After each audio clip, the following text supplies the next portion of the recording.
Bienvenue à l'échange. Aujourd'hui, nous explorons une question vraiment fondamentale qui émerge de nos lectures. C'est la notion de riba en islam, son interdiction qui est très stricte, et puis les défis que ça pose face aux pratiques bancaires qu'on connaît aujourd'hui. C'est un sujet, vous savez, au carrefour du religieux, de l'économique, avec des implications assez profondes pour les musulmans dans le monde actuel. Oui, tout à fait.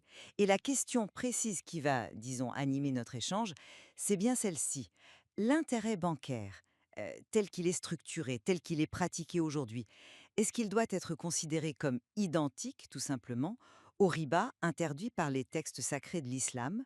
Ou bien est-ce qu'il y a des nuances, des distinctions, peut-être des interprétations qui permettraient ou même qui nécessiteraient une approche plus différenciée? Alors, de mon côté, je vais défendre la thèse selon laquelle l'interdiction du riba, elle est constante, elle est claire, absolue dans les sources islamiques et qu'elle s'applique directement en fait aux intérêts bancaires modernes, peu importe leur forme, leur taux ou même leur finalité apparente. Et pour ma part, eh bien, je soutiendrai qu'une analyse qui prend en compte le contexte historique, bien sûr, mais aussi les finalités supérieures de la loi islamique, ce qu'on appelle les maqasid sharia, et puis aussi les complexités économiques modernes, bien cette analyse est indispensable et elle suggère que l'assimilation pure et simple, elle n'est pas automatique, que des distinctions pertinentes doivent être considérées. Bon, alors, ma position, elle s'ancre vraiment dans la clarté et même la répétition des textes fondateurs.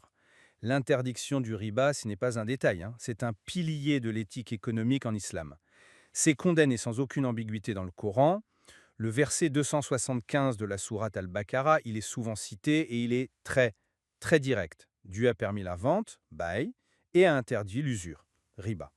Voilà, cette prohibition, selon l'interprétation majoritaire, classique, elle ne vise pas seulement les taux d'intérêt excessifs, mais bien toute augmentation qui est stipulée d'avance en contrepartie d'un délai de paiement sur une dette ou un prêt. La sunna aussi, à travers des hadiths considérés comme authentiques, notamment celui des 6 denrées, or, argent, blé, orge, date, sel, qui doivent être échangées main la main et à quantité égale, si elles sont de même nature, eh bien ça vient renforcer cette interdiction de tout surplus qui n'est pas justifié. C'est ce que les juristes appellent parfois le riba al-fadz, le surplus dans l'échange de biens similaires. Ça complète l'interdiction principale du riba an-nasiya, qui est l'intérêt sur prêt lié au temps. Donc l'intérêt bancaire moderne, même s'il est minime, il apparaît comme une rémunération du temps accordé pour le remboursement. Alors que l'argent, dans cette optique, c'est juste un moyen d'échange. Il ne doit pas enfanter de lui-même, si vous voulez. Le vieil adage «l'écu n'engendre pas d'écu» résume bien cette idée. Et puis, les objectifs moraux, sociaux de cette interdiction sont clairs. Éviter l'exploitation du besoin, promouvoir la justice distributive, encourager le partage équitable des risques et des profits, le fameux principe PPP, partage des pertes et profits. D'ailleurs, le développement notable de la finance islamique moderne, avec des instruments comme la Mudaraba, la Musharaka, l'Ijaraka ou la Muraba, ça démontre bien qu'un système financier alternatif, qui cherche à se conformer à la charia, est non seulement possible, mais il est en pleine expansion. Oui, je reconnais évidemment la force, la centralité de cette interdiction du riba dans les sources de l'islam. Personne ne conteste sérieusement ce point de départ, c'est clair. Cependant, l'enjeu, il réside dans la manière. Comment appliquer cette interdiction des siècles plus tard, dans un système économique financier mondialisé qui est infiniment plus complexe que celui de l'Arabie du 7e siècle. Et ça requiert un effort continu d'interprétation, d'adaptation. C'est ce que la tradition islamique nomme l'ijtihad, cet effort intellectuel, juridique, pour déduire des règles applicables à des situations nouvelles à partir des principes généraux des sources. Il me semble vraiment crucial de distinguer le riba tel qu'il était pratiqué vraisemblablement à l'époque pré-islamique et au début de l'islam. C'était souvent, comme vous l'avez dit, des prêts de consommation à des taux exorbitants qui plongeaient les emprunteurs dans une spirale d'endettement, d'exploitation. De distinguer cela de l'intérêt bancaire moderne. Ce dernier, il est souvent encadré par la loi. Il peut être très faible, parfois même inférieur à l'inflation, n'est-ce pas? et il finance fréquemment des projets d'investissement productif ou des acquisitions majeures comme l'immobilier et les entreprises. Même le droit positif contemporain, par exemple en France, il opère une distinction nette entre l'intérêt, la rémunération légitime du service de prêt, et l'usure, qui est définie comme un taux excessif délictueux. Bien sûr, cette distinction légale n'est pas islamique en soi, mais elle invite à réfléchir. Est-ce que tout intérêt, quel qu'il soit, tombe sous le coup de la même interdiction coranique qui visait manifestement une forme d'injustice criante?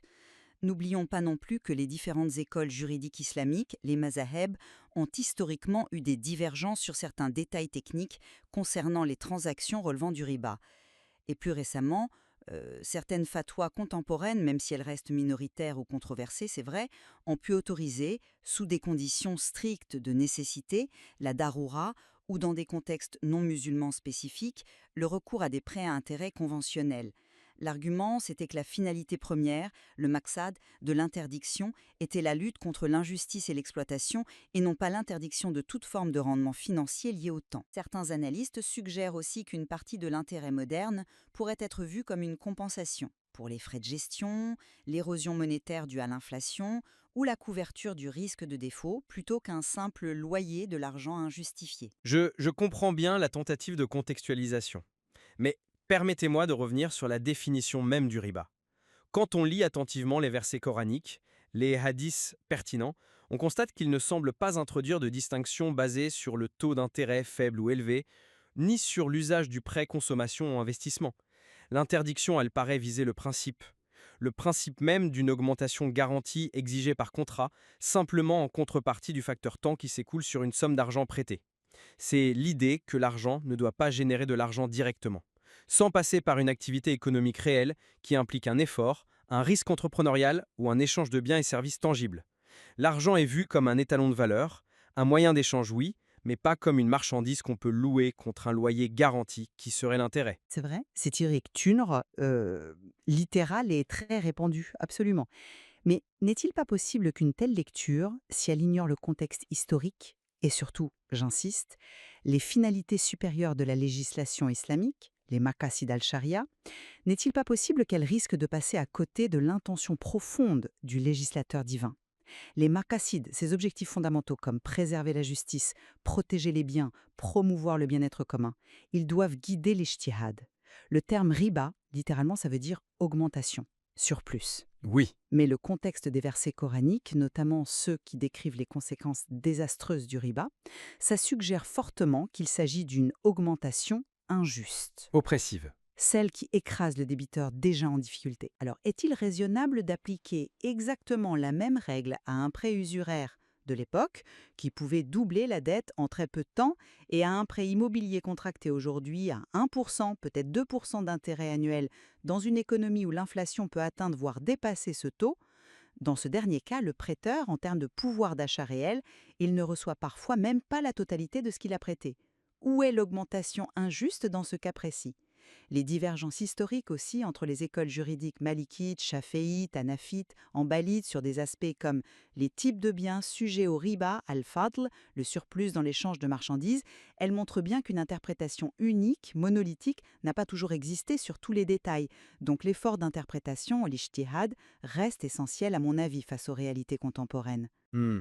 L'argument de l'inflation et des coûts bancaires, il est souvent avancé, c'est vrai, mais il ne me convainc pas, pas totalement. Même un taux d'intérêt qui est nominalement faible, disons 2%, ça demeure une condition contractuelle qui garantit un surplus au prêteur, indépendamment du succès ou de l'échec de l'entreprise qui est financée par l'emprunteur. Et cette garantie inconditionnelle, elle heurte de front le principe central du partage des pertes et profits, le PPP, qui est au cœur de la vision islamique d'une économie juste, solidaire. Le prêteur ne partage pas le risque réel de l'activité économique. De plus, soyons réalistes, les banques, elles fixent leur taux d'intérêt non seulement pour couvrir leurs frais administratifs, l'inflation anticipée, mais aussi et surtout pour dégager un profit.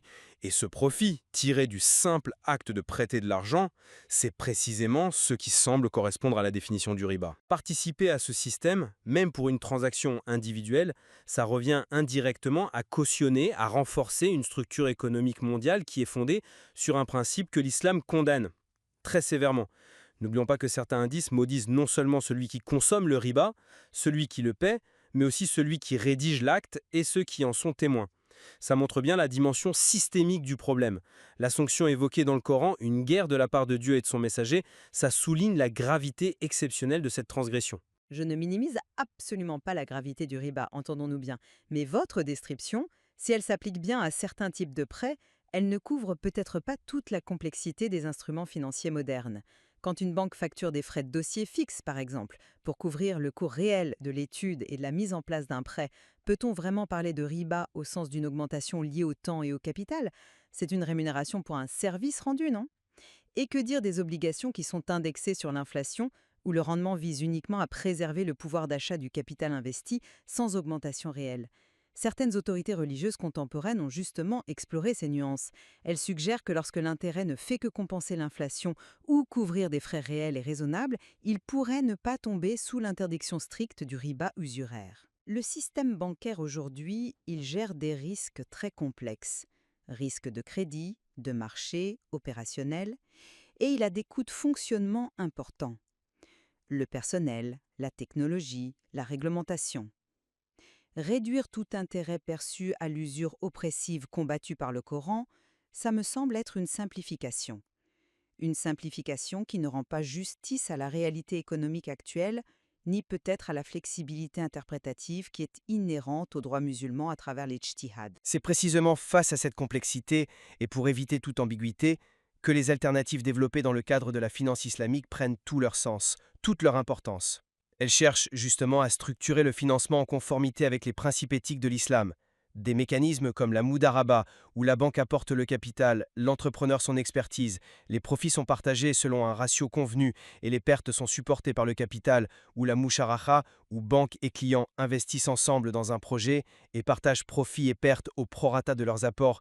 Ces mécanismes incarnent directement le principe de partage des risques, le PPP. D'autres instruments comme la Murabara, la banque achète un bien demandé par le client puis le lui revend avec une marge bénéficiaire connue, convenue d'avance, ou l'Ijara, une sorte de crédit-bail, où la banque achète un bien et le loue au client, souvent avec une option d'achat à terme. Eh bien, ils sont structurés comme des contrats de vente ou de location. Le profit de la banque vient alors d'une transaction commerciale sur un actif tangible et non d'un prêt d'argent pur. Ces mécanismes sont censés être validés, supervisés par des comités de conformité charia, les Sharia Boards, composés de juristes spécialisés. Ils veillent au respect des principes islamiques. Ça montre bien qu'une finance adossée à l'économie réelle et évitant l'intérêt direct est non seulement possible en théorie, mais pratiquement mise en œuvre par un secteur en croissance. Je suis tout à fait d'accord sur le fait que la Moudaraba et la Musharaka, dans leur forme idéale, correspondent parfaitement à l'esprit du partage des risques. Elles représentent sans doute la forme la plus authentique de financement islamique. Cependant, concernant d'autres produits très répandus comme la Murabaha pour le donneur d'ordre, Murabaha l'ilamer bishira, des critiques sérieuses existent, y compris de la part d'érudits musulmans. Sur le plan économique, certains observateurs estiment qu'elle peut fonctionner de manière très similaire à un prêt à intérêt déguisé. La banque achète un actif spécifiquement pour le client et le lui revend immédiatement avec une marge fixée d'avance. Et cette marge, elle est souvent calculée en référence directe au taux d'intérêt du marché conventionnel, comme le Ribor ou le Libor, plus une marge. Le risque pour la banque est considérablement réduit, voire quasi inexistant, une fois que le client s'est engagé à acheter l'actif. N'est-on pas là dangereusement proche de ce que la tradition juridique a parfois appelé les IAL, ces montages ou ruses légales qui permettent de contourner la lettre d'une interdiction tout en prétendant la respecter? La question de savoir si ces produits constituent une alternative substantielle ou un simple repackaging formel des prêts conventionnels, elle mérite une analyse critique honnête, je pense, au-delà des affirmations des Sharia Boards, dont l'indépendance, les méthodologies sont parfois elles-mêmes sujettes à débat. Ces critiques sur certains produits existent, c'est vrai, et le secteur de la finance islamique doit constamment veiller à ne pas tomber dans le formalisme excessif. Cependant, les comités charia ont précisément pour rôle de garantir que la structure juridique des contrats est valide au regard des principes islamiques. L'intention, la niya, et la forme contractuelle, vente, location, elles ont leur importance en droit musulman. Une vente reste une vente, même si la détermination de la marge s'inspire d'indices externes. Cela nous amène à un autre point crucial souvent soulevé, la question de la nécessité, la darura. Peut-on invoquer la nécessité pour justifier le recours à l'intérêt conventionnel? Ah, c'est une question extrêmement délicate et pratique pour beaucoup de musulmans vivant notamment en Occident ou dans des pays où la finance islamique est peu développée. La darura, c'est ce principe juridique islamique qui permet, dans des situations de nécessité absolue, où un interdit entraînerait en préjudice grave, mettant en péril la vie, la foi, la raison, la descendance ou les biens de manière significative, de déroger temporairement à cet interdit. La question est donc, un musulman qui n'a accès à aucune alternative viable peut-il contracter un prêt à intérêt conventionnel pour un besoin jugé essentiel? Par exemple, l'achat d'un logement indispensable pour sa famille pour éviter une situation de précarité, le financement d'études supérieures cruciales pour son avenir, ou la couverture de frais médicaux urgents, vitaux. Certaines autorités religieuses contemporaines, tout en étant extrêmement prudentes et en posant des conditions très strictes, absence réelle d'alternatives licites, limitation au strict nécessaire, intention de sortir de cette situation dès que possible, ont émis des avis, des fatwas, permettant, à titre exceptionnel, ce recours à la darura. L'argument est que l'interdiction absolue dans de telles circonstances pourrait conduire à une mafsada, un préjudice, un mal, encore plus grand que le recours à l'intérêt lui-même. Je reste personnellement extrêmement réservé quant à l'application large du concept de darura au domaine du riba. Les termes utilisés par le Coran pour condamner le riba sont d'une sévérité rare, comme je l'ai mentionné avec la métaphore de la guerre. Ça indique le statut particulièrement grave de cette interdiction. Invoquer la nécessité devrait rester l'exception absolue, évaluée au cas par des autorités religieuses compétentes, reconnues pour leur piété, leur savoir, et ça ne saura en aucun cas servir à justifier une normalisation ou une banalisation du recours à l'intérêt conventionnel. La priorité fondamentale pour la communauté musulmane, individuellement et collectivement, devrait être de rechercher activement, de développer et de soutenir les alternatives conformes à la charia où qu'elles se trouvent. Des institutions comme la Banque islamique de développement, la BID, et de nombreuses banques islamiques locales œuvrent dans ce sens.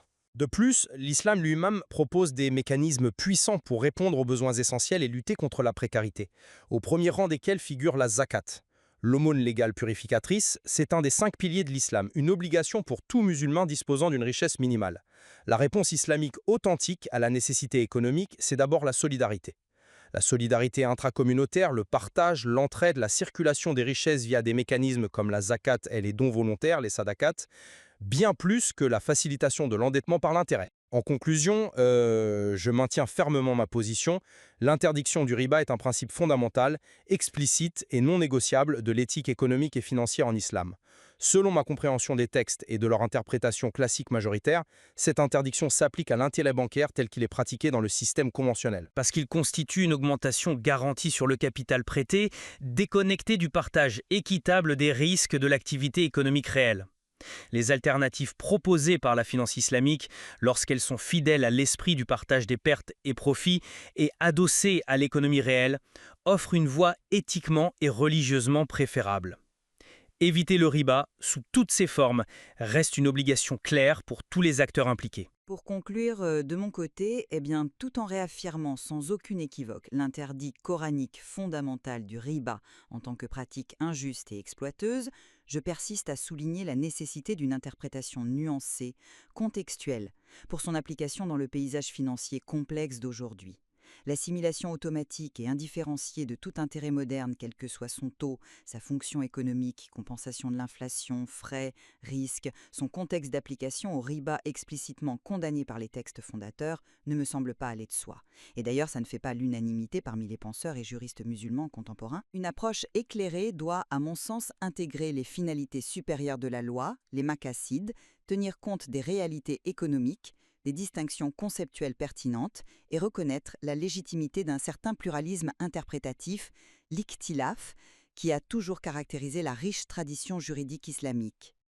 La question de la nécessité, la darura, bien que devant être abordée avec une extrême prudence, ne peut être totalement évacuée dans certaines situations humaines difficiles. Notre discussion met en lumière, je crois, la profondeur et la pertinence persistante de cette question pour les musulmans qui cherchent à concilier leur foi et leur vie économique dans le monde contemporain. La confrontation respectueuse des arguments est indispensable pour approfondir notre propre compréhension collective. Absolument. Et il revient finalement à chaque individu, en s'efforçant de s'informer au mieux auprès de sources fiables, en étudiant les arguments des différentes écoles, des différents penseurs, et en analysant les réalités économiques concrètes, eh bien, il revient à chacun de forger sa propre conviction éclairée sur cette question complexe et fondamentale. Les textes et les analyses que nous avons évoqués aujourd'hui fournissent, je pense, amplement matière à poursuivre cette réflexion essentielle, en gardant toujours à l'esprit l'importance cruciale de l'éducation financière et de la conscience éthique et religieuse dans nos choix quotidiens.